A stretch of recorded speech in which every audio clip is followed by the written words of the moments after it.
Israeli বাহিনীর ওপর একদিনের ৩৭ হামলার দাবি হিজবুল্লাহর। মধ্যপ্রাচ্যের চলমান উত্তেজনার মধ্যে নতুন করে সংঘাতের মাত্রা বাড়ার ইঙ্গিত মিলেছে। লেবাননের সশস্ত্র গোষ্ঠী হিজবুল্লাহ দাবি করেছে তারা একদিনে ইসরায়েলি বাহিনীর ওপর ৩৭টি সামরিক অভিযান পরিচালনা করেছে। এই দাবি ঘিরে নতুন করে আলোচনায় এসেছে সাউথ লেফট সীমান্ত পরিস্থিতি।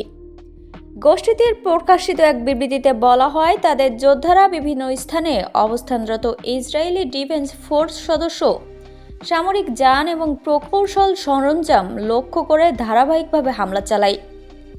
এসব হামলার প্রধান কেন্দ্র ছিল জাওতার আল শারকিয়া, ওদাইশে, নাউকরা, দেবেল এবং রব আল থালাতিন এলাকার আশপাশ। হিজবুল্লাহর দাবি অনুযায়ী জাওতার আল শারকিয়া এলাকায় কাছাকাছি অবস্থান থেকে সরাসরি সংঘর্ষ হচ্ছে। এছাড়া তারা একাধিক মার্কাভা ট্যাঙ্ক লক্ষ্য করে হামলা চালানোর কথাও জানিয়েছে। একই সঙ্গে ইসরায়েলের আকাশ প্রতিরক্ষা ব্যবস্থা আয়রন ডোমের একটি প্ল্যাটফর্মেও আঘাত হানার দাবি করেছে সংগঠনটি। এছাড়া গ্যালিলি অঞ্চলে ইসরায়েলি অবস্থান লক্ষ্য করে ড্রোন হামলা চালানো হয়েছে বলেও উল্লেখ করা হয়। এসব অভিযানের ফলে কী পরিমাণ ক্ষয়ক্ষতি হয়েছে তা নিয়ে এখনও স্বাধীনভাবে কোনো তথ্য নিশ্চিত করা যায়নি। অন্যদিকে একই সময়ে ইসরায়েলি বাহিনীর পক্ষ থেকেও পাল্টা হামলার খবর পাওয়া গেছে।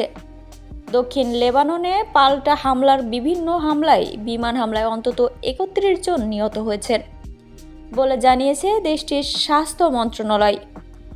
এখানে প্রকাশিত হয়েছে নিহতদের মধ্যে নারী ও শিশু রয়েছে, যা পরিস্থিতিকে আরও উদ্বেগজনক করে তুলেছে। লেবাননের রাষ্ট্রীয় সংবাদ মাধ্যমের তথ্য মতে টায়ার ও মারজাই উন জেলাসহ বিভিন্ন আবাসিক এলাকায় এসব হামলা চালানো হয়। বুর্জ আল শেমালি, হাব্বস, মারাকে, শেলা এবং কাউতারিয়াত আল রুজ সহ একাধিক শহর ও গ্রাম এতে ক্ষতিগ্রস্ত হয়েছে। এই সংঘাত নতুন কিছু নয়। দীর্ঘদিন ধরে ইসরায়েল ও হিজবুল্লাহর মধ্যে উত্তেজনা বিরাজ করছে। তবে সাম্প্রতিক সময়ে হামলা ও পাল্টা হামলার সংখ্যা বাড়ায় পরিস্থিতি আরও জটিল হয়ে উঠছে। বিশেষজ্ঞরা মনে করছেন, এই সংঘাত যদি দ্রুত নিয়ন্ত্রণে আনা না যায় তাহলে এটি বৃহত্তর আঞ্চলিক সংঘর্ষের রূপ নিতে পারে।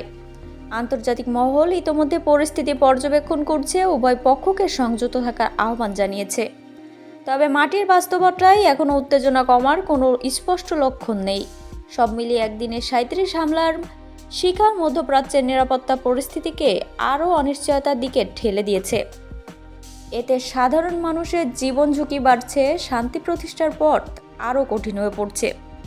জনমনে আতঙ্ক সৃষ্টি হচ্ছে এবং বিশ্লেষকরা মনে করছে এই যুদ্ধ খুব খারাপের দিকেই এগোচ্ছে।